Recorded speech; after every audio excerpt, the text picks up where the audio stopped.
हम शारदा झा सबगोटाके प्रणाम करै छी। आइ हम दोसर दिनक मंगला गौरीके कथा कहब। एकटा देशमे श्रुतिकीर्ति नामक राजा छलाह। हुनका कोनो संतान नहि छलनि, तऽ ओ अपन संतानके प्राप्तिके लेल भगवतीके उपासना करऽ लगलाह।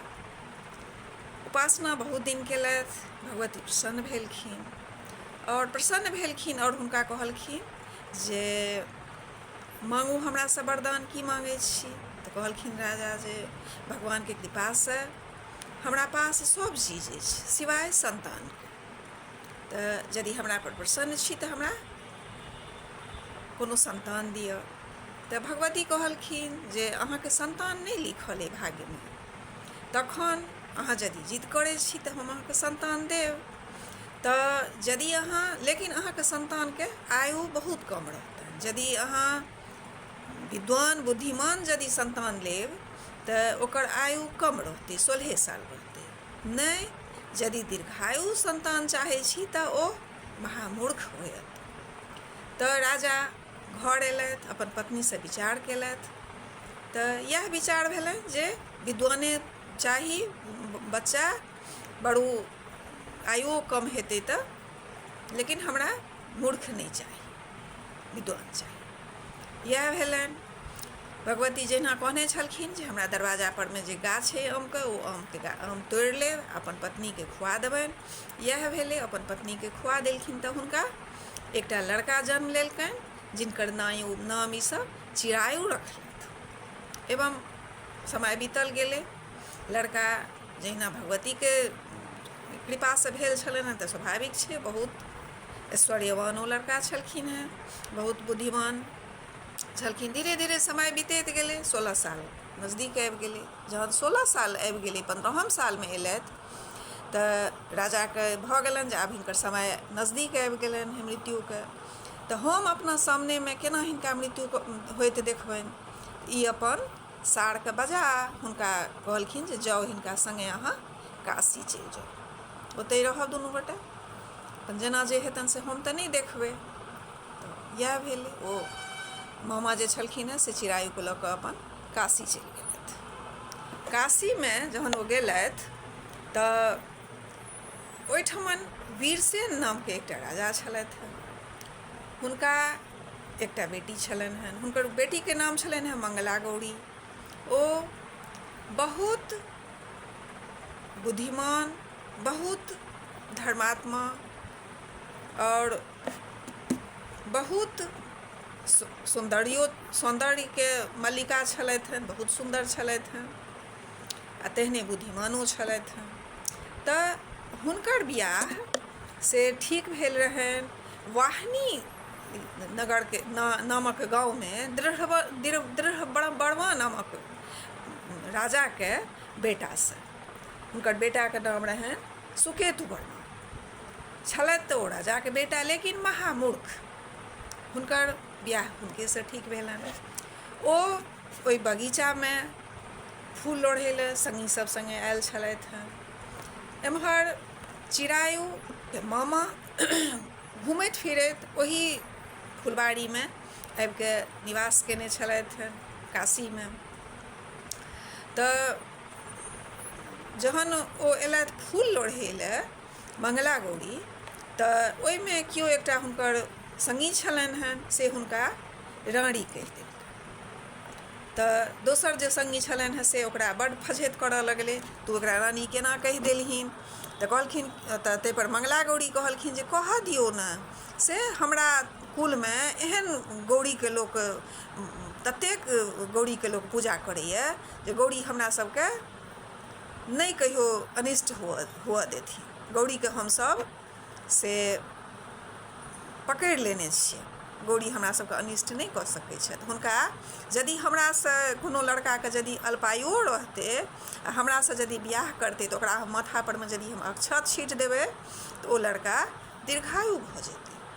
ई बात चिरायु और हुनकर मामा सभटा सुनै छलखिन हेँ। तऽ हुनको तऽ छलनि इएह जे हिनका तऽ एहने लड़कीसँ विवाह हेबाक चाही जे ई अल्पायु जे छथि से चिरायु भऽ जेतथि। इएह बात ओ चाहै छलथि हँ। एहन भेलै जे हुनकासँ बियाह करैके लेल दृढ़वर्माके बेटा सुकेतु वर्मा आयल रहथि। सुकेतु वर्मा तऽ बहुत मूर्ख रहथि, तऽ बर बरियाती सबके भेलनि जे ई जे बर जेथिन बियाह करै लए तऽ हिनकर बात विचारसँ तऽ सब हिनका वापसे कऽ देतनि, हिनकरसँ तऽ केओ बियाह करतनि नहि।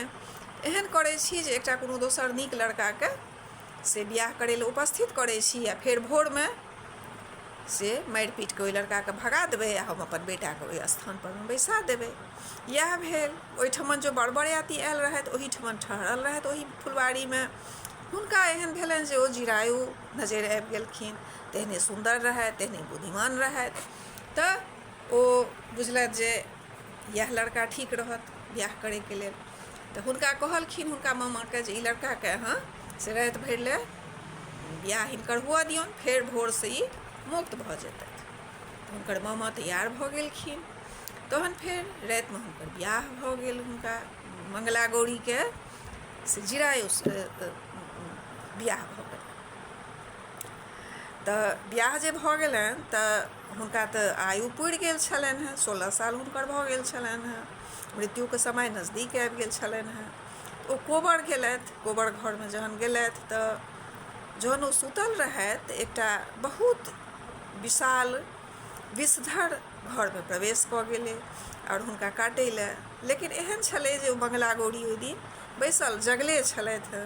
ओ जे देखलखिन साँपके अन्दर घुसैत तऽ ओ रातिके लोक सुतऽ कालमे कोबरमे नहि बर कनिआँके दूध पीबै लए दै छै, किछु सब चीजके किछु ने किछु कारण रहै छै। तऽ हुनको दूध पीबै लए भेटल रहनि। ओ अपन ओ दूधके बाटी ओ साँपके आगूमे दऽ देलखिन।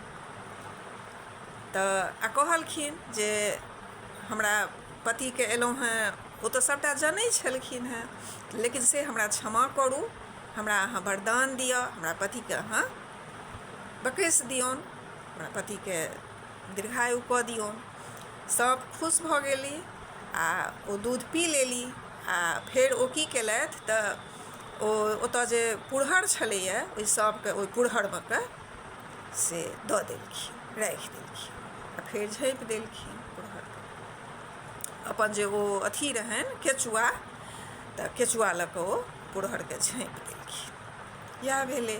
फेर हुनका नींद टूटलनि चिरायुके, तऽ ओ पानि मङ्गलखिन, खाना मङ्गलखिन, तऽ फेर ई अपन सभटा दऽ देलखिन आ फेर ओ सुति रहलथि। भोर भेने जे देखल एहन भेलै जे एहन कोनो संजोग भेलै जे पानि पीबै कालमे हुनकर हाथसँ अङ्गूठी खसि पड़लनि। तऽ हुनकर हाथसँ जे अङ्गूठी खसि पड़लनि तऽ मंगला गौरी ओ अपन अङ्गुरीमे धऽ लेलथि। एम्हर पुरहरमे जे ओ साँप गेलै से ओ हार भऽ गेलै, मणिके हार भऽ गेलै। ओ हार अपन ओ गर्दनिमे पहिर लेलथि आ ओ अङ्गूठी जे हुनकर रहनि सेहो ओ अपन अङ्गुरीमे पहिर लेलथि। फेर प्रात भेलै। प्रात भेलै तऽ ओ जे रहथिन जिनकर हुनकासँ बियाह नहि भेल रहनि, जे आयल रहनि हुनकासँ बियाह करै लए सुकेतु वर्मा, हुनकर सब बड़के बाप लोकसब सब आयल जे आब मने ई कनिआँके से ई बरके दऽ देल जाय। तऽ ओ कनिआँ कहै छथिन जे नहि, हमर आब हिनकासँ बियाह भेल अछि, इएह हमर आब पति छथि। तऽ सब जिद करऽ लगलनि, नहि ई आयल छथि बियाह करै लए, हिनकर ई कनिआँ छथिन। तऽ कहलखिन ओ जे की सबूत अछि, तऽ सब हुनका कहलखिन जे अहाँके की सबूत अछि। तऽ कहलखिन जे हैया देखियौ हमरा ई अङ्गूठी भेटल हँ, अङ्गूठी देलथि हँ आ हैया ई हमरा हार देलथि हँ। लेकिन सुकेतुके जे सब पुछलखिन ओ सबमे नहि जवाब दऽ सकलखिन। इएह भेलै। तऽ इएह मानल गेलै जे नहि हिनकर बियाह से चिरायुसँ भेल छै, हिनकर ई पति नहि छथिन, हिनकर वएह पति छथिन। तऽ फेर ओ मामा सङ्गे तऽ चलि गेल छलखिन हेँ। फेर 1 सालके बाद जहन हुनकर समय पुरि जाइ छनि तहन फेर ओ सब बुझै छै जे अपन जिनकर पत्नी छथिन से खुदे खोजऽ लए एथिन। इएह भेलै।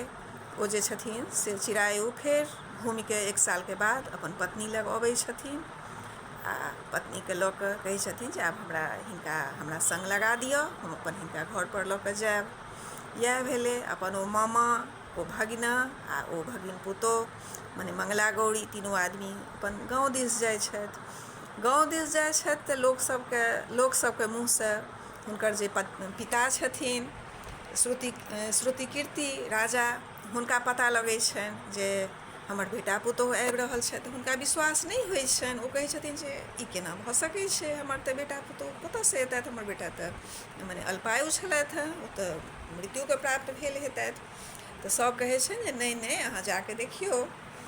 तऽ ओ देखै छथि तऽ बड्ड खुशी होइ छनि। तहन फेर सब अगल मतलब गाँवके आइ माइ सबके बजबै छथिन, बड्ड खुश होइ छथिन। सब हुनका अरिछ परिछके घर लऽ जाइ छथिन।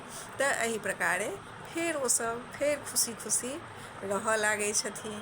तऽ एकटा स्त्रीके द्वारा से अपन पतिके केना रक्षा कयल जाइ छै, एकटा पतिव्रता स्त्रीमे एतेक शक्ति छनि जे अपन ओ पतिके आयुके लऽ सकै छथि, बढ़ा सकै छथि। पतिव्रतामे एतेक धर्म छै। ई जे मधुश्रावणी कथा कहल जाइ छै, एकर इएह अर्थ छै जे स्त्री लोकनि सब केओ सुनती, एकरासँ किछु अमल करती। समय बहुत खराब बीत रहलैए, तऽ किछु ने किछु धर्मके रास्ता अपनेबाक चाही। बिना धर्मसँ किछु नहि भऽ सकै छै। आदमी अपने सोचै छै जे से नहि होइ छै, भगवान सभटा सोचने रहै छथिन। तऽ कहावत छै यदि भगवानके पकड़ू तऽ कहावतो छै भावी मेटि सकहि त्रिपुरारी। यदि अहाँ कोनो भगवानके महादेव तऽ देवोके देव छथि, हुनका यदि पकड़ू तऽ जे भावी होइके रहै छै ओकरो ओ मेटा दै छथिन। मधुश्रावणीमे खिस्सामे ज़्यादातर महादेवके बेटी विषहाराके पूजा होइ छनि। तऽ ओकर ई कारण छै जे महादेव जे छथि हुनका सनक दम्पति सब कामना करैए जे हुनके सनक दम्पति सब हुए। एतेक प्रेम एतेक स्नेह महादेव पार्वतीमे छलनि हेँ, आदर्श दम्पति छलथि हेँ। तैँ लोक हुनकर खिस्सा सुनैए आओर ओकरा अमलमे अनबाक चाही सबके। तऽ सबगोटा फेर हम तेसर दिनका कथा पृथ्वीके जन्म और समुद्र मंथनके कथा लऽ कऽ आबि रहलहुँ हेँ। सबगोटा हमरासँ जुड़ल रहू, हमर चैनलके फॉलो करू। जय मिथिला, जय मैथिली।